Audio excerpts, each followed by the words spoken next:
walhamdulillah wala ilaha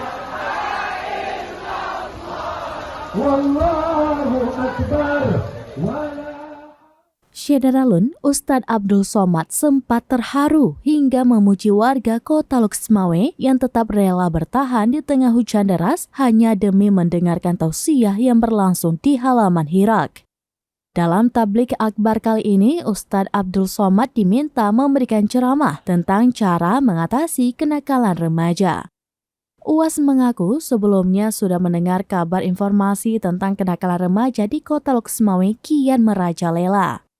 Bahkan kenakalan remaja juga sempat menimbulkan bentrokan antar geng yang terjadi di kawasan Waduk Pusong. UAS menegaskan cara mengatasi kenakalan remaja adalah dengan meminta orang tuanya bersikap tegas dalam mendidik anaknya.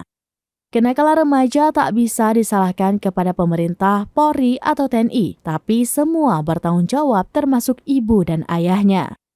Selain itu, UAS juga menjelaskan jika mendidik anak juga bisa diantarkan anak ke pondok pesantren dan daya. Namun di penghujung waktu, UAS merasa melihat warga memadati lapangan Hirak sama sekali tidak bergeming dan bertahan di tengah guyuran hujan deras.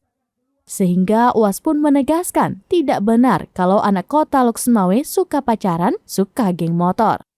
Karena kenyataan yang terlihat justru anak-anak Kota Luxmawe antusias mendengarkan tausiahnya meski sudah basah oleh hujan.